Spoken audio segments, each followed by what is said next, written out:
والصلاة والسلام على سيد العالمين وعلى آله وأصحابه وذرياته أجمعين. أما بعد فأعوذ بالله من الشيطان الرجيم. بسم الله الرحمن الرحيم. قال الله تبارك في القرآن المجيد والفرقان الحميد. اهدنا الصراط المستقيم. قال النبي صلى الله عليه وآله وسلم شعبان شهري. آمنت بالله صدق الله مولانا العظيم. إن الله وملائكته يصلون على النبي يا أيها الذين آمنوا صلوا عليه وسلموا تسليما. اللهم صل على سيدنا ومولانا محمد وعلى آل سيدنا ومولانا محمد وبارك وسلم. الصلاة والسلام عليك يا سيدي يا رسول الله وعلى آلك وأصحابك يا سيدي يا حبيب الله. الصلاة والسلام عليك يا إمام الأنبياء والمرسلين وعلى آلك وأصحابك يا خاتم النبيين. نبی پاک صلی اللہ علیہ وآلہ وسلم نے ارشاد فرمایا کہ شعبان شہری، شعبان میرا مہینہ ہے. اور فرمایا کہ شعبان کو اس لیے شعبان کہا گیا کہ اس سے خیر کثیر نکلتی ہے. شعبان دراصل شعیب سے مشتق ہے. اس کا معنی ہے کہ پہاڑ کو جانے کا راستہ، یعنی بھلائی کا راستہ. حضرت ابو امامہ باہلی رضی اللہ تعالیٰ عنہ سے مروی ہے کہ حضور نبی کریم صلی اللہ علیہ وآلہ وسلم نے فرمایا کرتے کہ شعبان آتا تو نبی پاک صلی اللہ علیہ وسلم فرماتے کہ اس میں اپنی جانوں کو پاک کرو. اس میں شعبان میں اپنی جانوں کو پاک کرو اور اپنی نیتوں کو درست کرو. حضرت عائشہ صدیقہ رضی اللہ تعالی عنہا سے مروی ہے کہ جناب رسول اللہ صلی اللہ علیہ وآلہ وسلم شعبان معظم میں اس قدر روزے رکھتے کہ ہم کہتے کہ آپ افطار ہی نہیں کریں گے.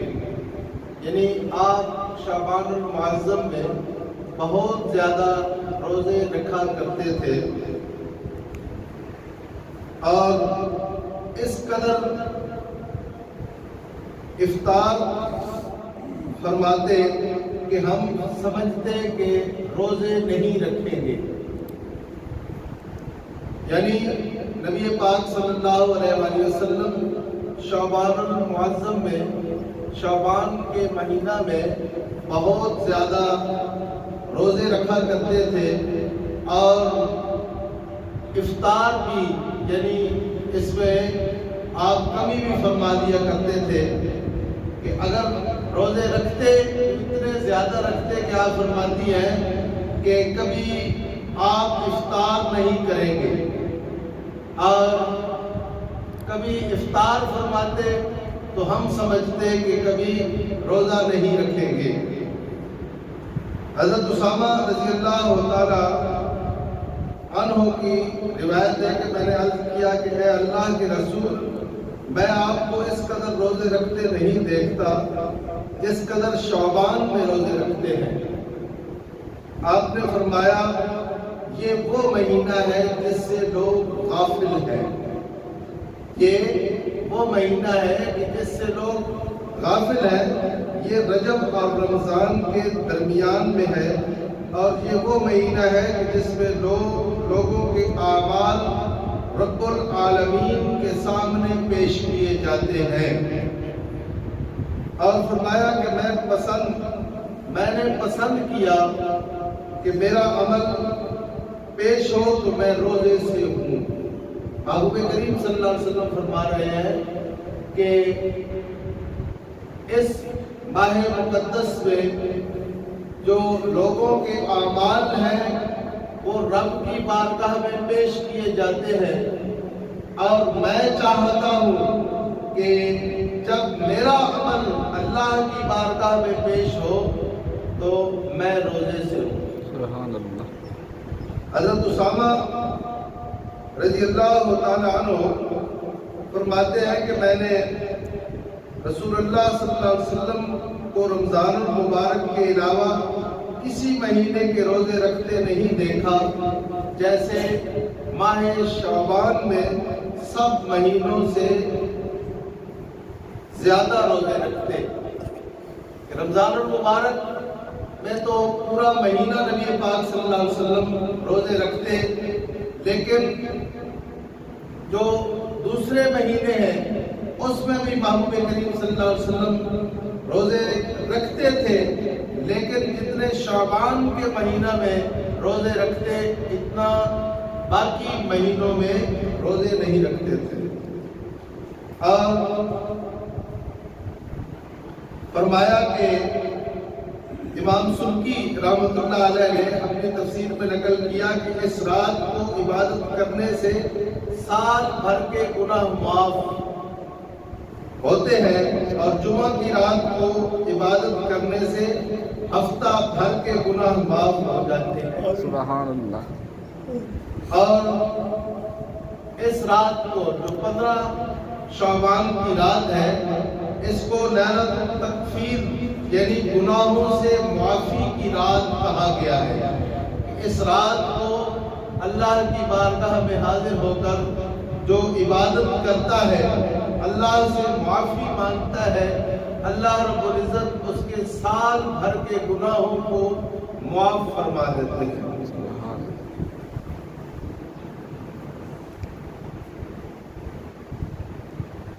حضور نبی کریم صلی اللہ علیہ وآلہ وسلم 13ویں شب کو جو اگلے دن آ رہی ہے، 13ویں شب کو اللہ کے سامنے اپنی امت کی شفاعت کی دعا کی۔ 13 شعبان کو نبی پاک صلی اللہ علیہ وسلم نے اپنی امت کی شفاعت کی دعا کی، تو اللہ رب العزت نے آپ کو 1/3 عطا فرمایا، ایک حصہ جو امت کا ہے اس کی بخشش عطا فرمائی۔ پھر 14ویں شب کو دعا کی تو 2/3 عطا ہوا، پھر 15ویں شب کو دعا کی تو سب کچھ عطا ہوا۔ سبحان اللہ۔ یعنی یہ ایسی رات ہے کہ 15 شعبان کو نبی پاک صلی اللہ علیہ وسلم نے جب اپنی امت کی بخشش کی دعا کی تو اللہ رب العزت نے سب کچھ عطا فرما دیا، اور سوائے اس کے جو اللہ تعالیٰ سے بدکے ہوئے اونٹ کی طرح دور بھاگے، یعنی نافرمانی کر کے اللہ سے دور بھاگے۔ کون ہے نافرمان؟ کون دور بھاگ رہا ہے؟ کہ جو اللہ کی طرف بلاوا جب آتا ہے، آذان ہوتی ہے، نماز کے لیے بلایا جاتا ہے تو وہ دور بھاگتا ہے۔ اگر کوئی دین کی بات ہو، اللہ اور اللہ کے رسول کی بات ہو تو وہ دور بھاگتا ہے۔ سوائے اس کے اللہ رب العزت نے تمام امت کی بخشش فرما دی، اور نبی پاک صلی اللہ علیہ وسلم نے ان کی شفاعت کے لیے دعا کی۔ سبحان اللہ۔ اور فرمایا کہ اس کا نام شب مغفرت بھی ہے۔ شعبان کی جو 15 ہے اس کو شب مغفرت بھی کہا جاتا ہے، اس لیے کہ امام احمد کی روایت ہے کہ جناب رسول اللہ صلی اللہ علیہ وآلہ وسلم نے فرمایا کہ اللہ تعالیٰ نصف شعبان کو بندوں پر نظر فرماتا ہے. نصف شعبان کو اللہ رب العزت اپنے بندوں پر نظر فرماتا ہے، پھر اہل زمین کو معاف کر دیتا ہے سوائے 2 کے، شرک اور کینہ پر. اللہ رب العزت اپنے بندوں پر اس رات کو اپنی رحمت کی نظر فرماتا ہے. اور 2 شخص جو شرک کرتے ہیں، اللہ کے ساتھ کسی کو شریک ٹھہراتے ہیں اور اللہ کے سوا کسی اور کی عبادت کرتے ہیں، اللہ رب العزت ان پر رحمت کی نظر نہیں فرماتا. اور فرمایا کہ کینہ پرور، بغض رکھنے والا، حسد کرنے والا، اس کی طرف بھی اللہ رب العزت اپنی رحمت کی نظر اس رات کو بھی نہیں فرماتے. اور فرمایا اس کا نام شب آزادی بھی ہے.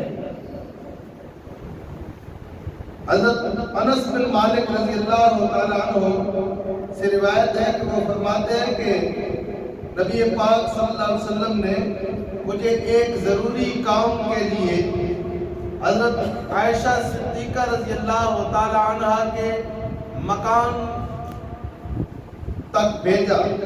حضرت عائشہ صدیقہ رضی اللہ تعالیٰ عنہ فرماتی ہے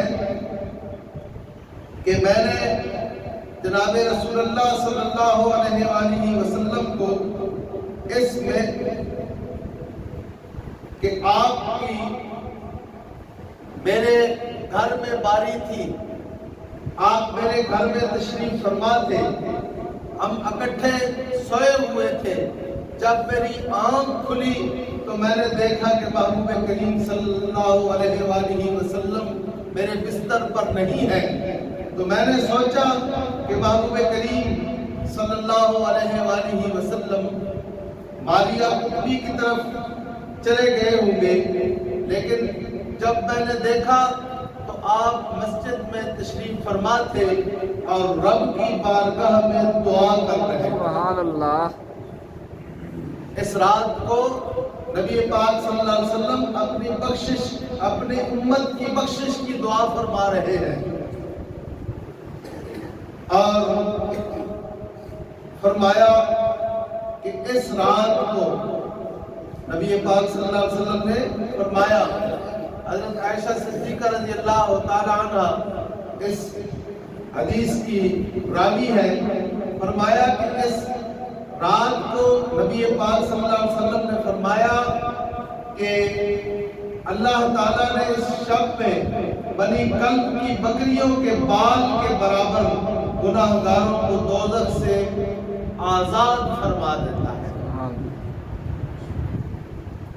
اس وقت بنی کلب جو قبیلہ تھا اس کی بھیڑ بکریاں بہت زیادہ ہوا کرتی تھی، تو فرمایا کہ ان کی بکریوں کے بالوں کے برابر اللہ رب العزت اس رات کو گناہگاروں کی بخشش اور مغفرت فرما دیتا ہے.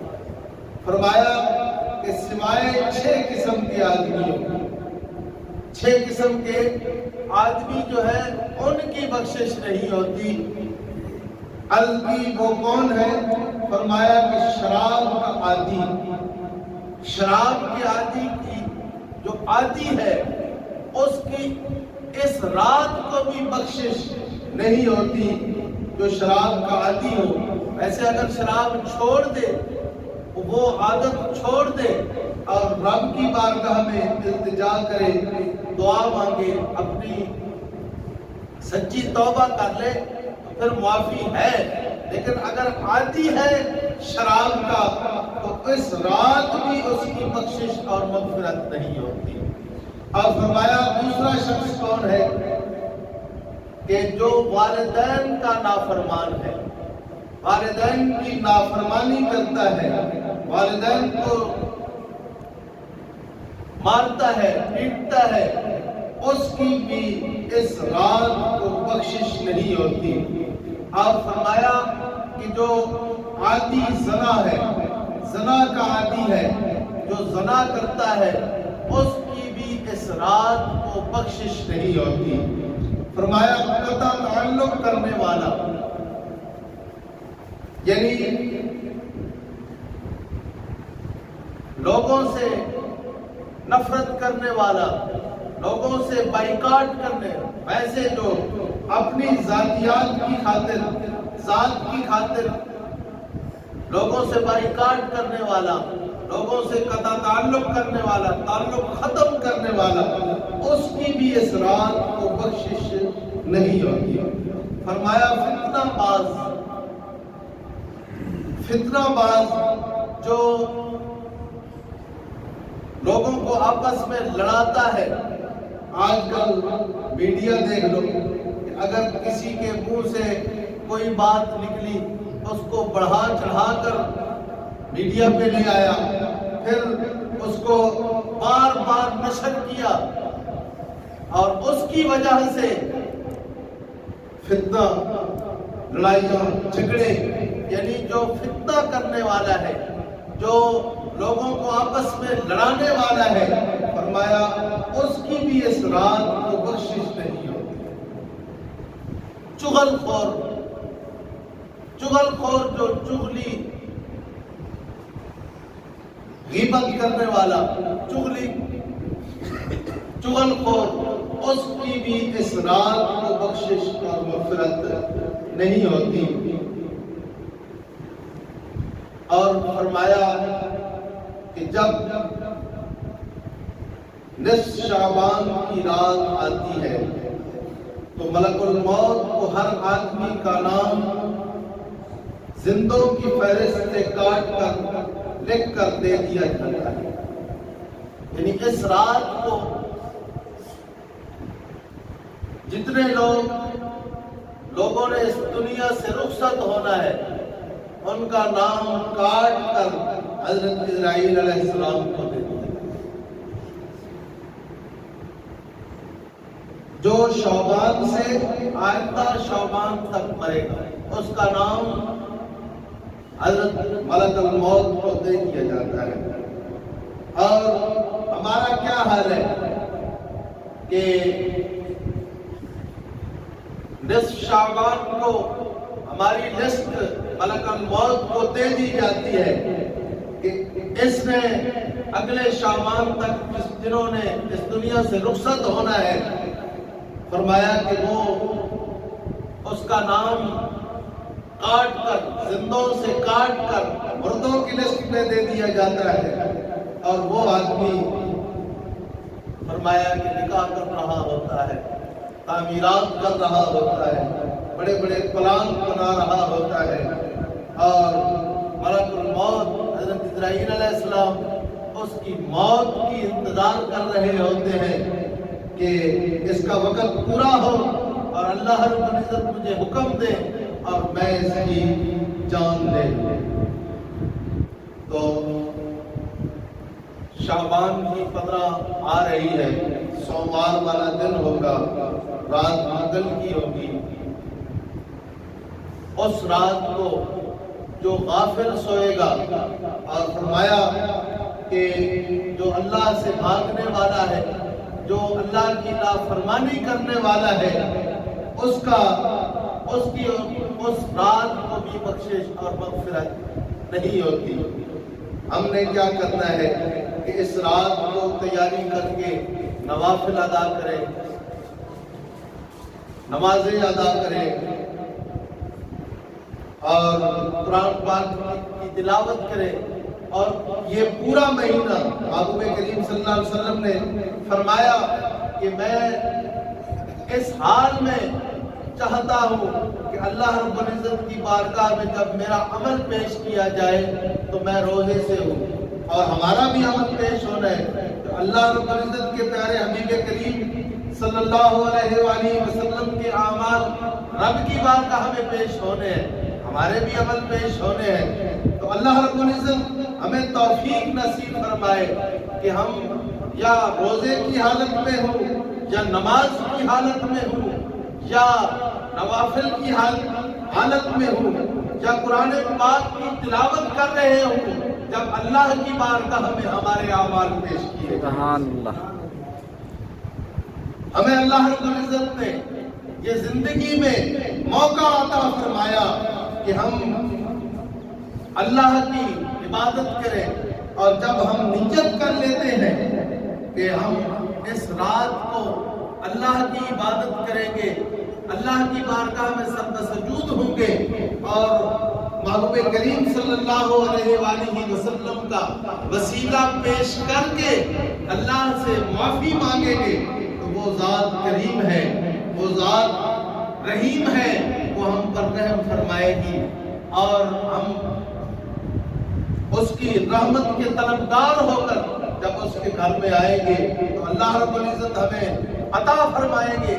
اور محبوب کریم صلی اللہ علیہ وسلم نے ہمارے لیے جو دعائیں مانگی، محبوب کی بارگاہ میں بھی ہمارے اعمال پیش کیے جاتے ہیں. اگر ہم نماز کی حالت میں ہوں، درود کی حالت میں ہوں، روزے کی حالت میں ہوں، تو رب کے محبوب بھی ہم سے خوش ہوں گے. اور اس حال میں ہمیں یہ رات بھی گزارنی چاہیے. اور پھر ہم جب ہم زمیندار ہیں، زمینیں تیار کرتے ہیں، تو زمینیں تیار ایسے تو نہیں ہوتا کہ بیج لیا، جتنا قیمتی بیج لے لیں، جتنی اس میں کھاد ڈال دیں، جب تک ہم اس میں ہل نہیں چلاتے، اس زمین میں ہل نہیں چلاتے، اس کو تیار نہیں کرتے، اس وقت تک ہم اس میں فصل نہیں کاشت کرتے. جب تیار ہو تو تب کاشت کرتے ہیں. اسی طرح محبوب کریم صلی اللہ علیہ وآلہ وسلم نے ارشاد فرمایا کہ یہ شعبان جو ہے یہ رجب اور رمضان المبارک کے درمیان میں آتا ہے.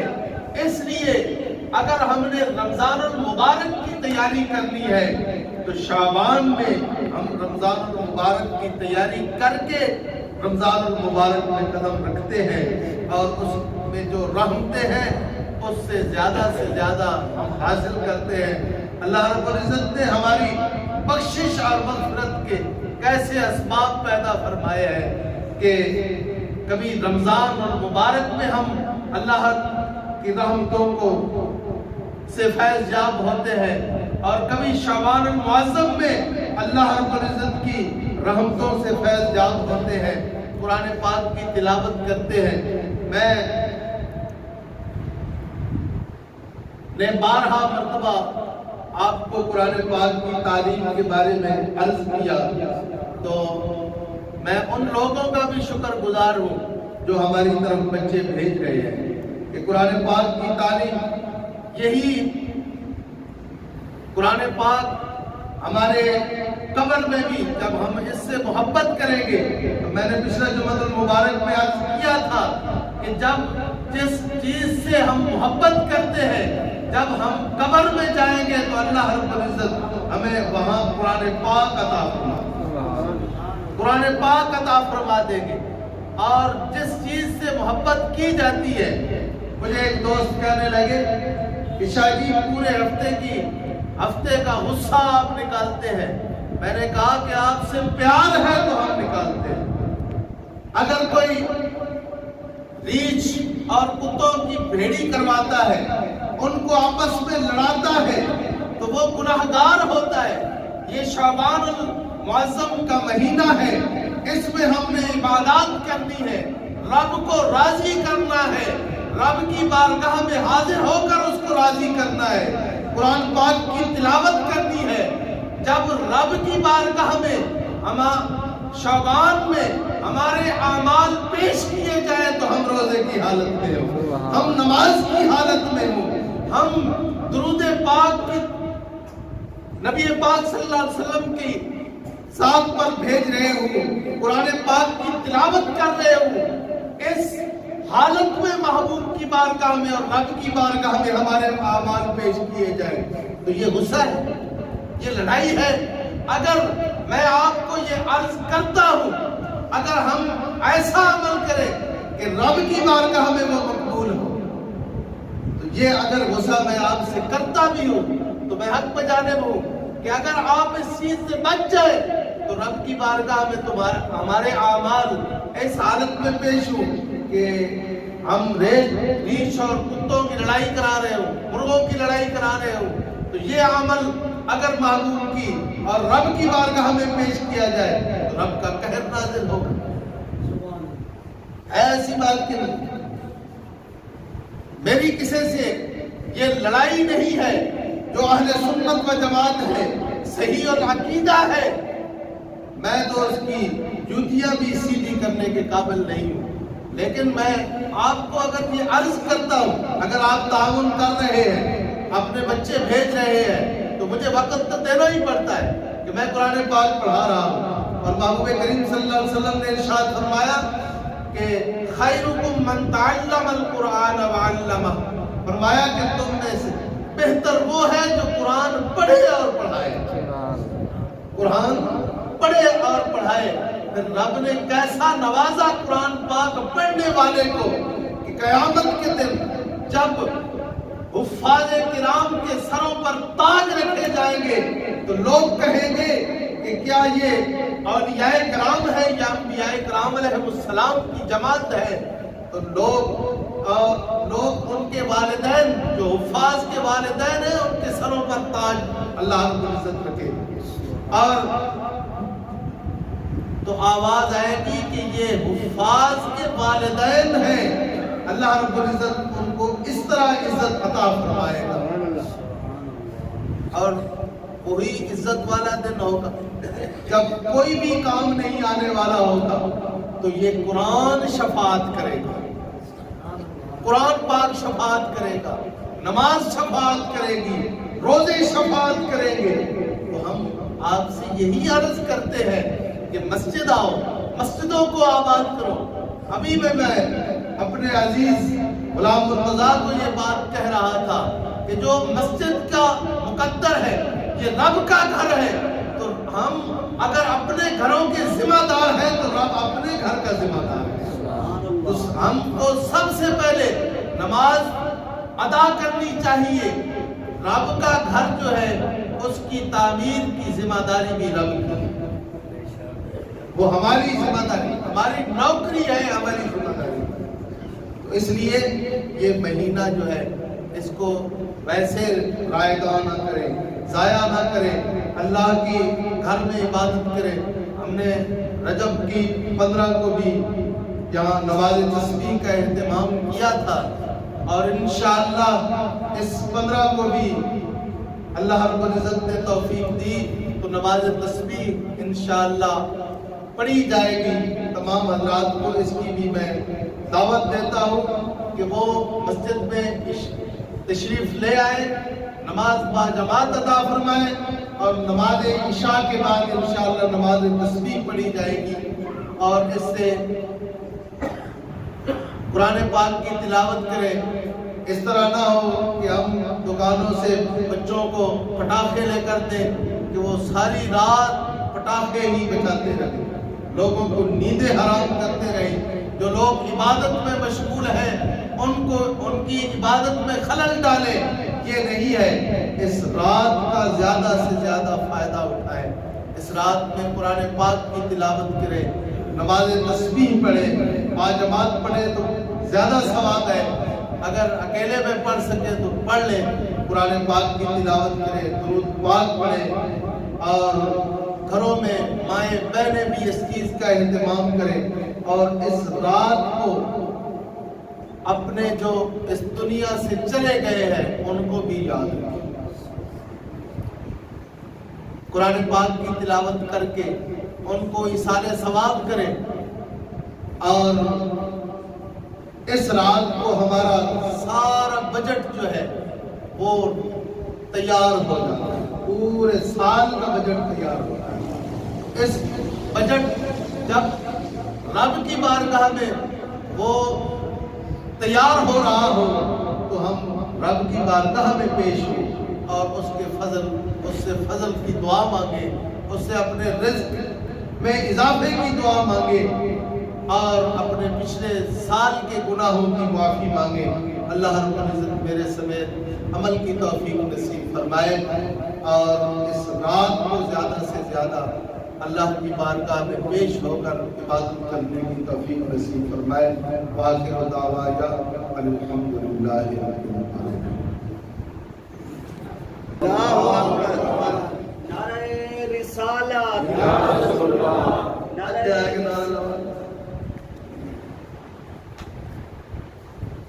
جاکے سانو لانے چاہیے نہ چھوڑو. جاکے بڑا اوکھا وقت آ رہا ہے تے الیکشن بھی آ رہا ہے. پتہ لگتا ہے کہ اس الیکشن کے نعرے چوکھے وقت نعرہ تو بھی بال کر کے مولوی صاحب نعرہ تکبیر. نعرہ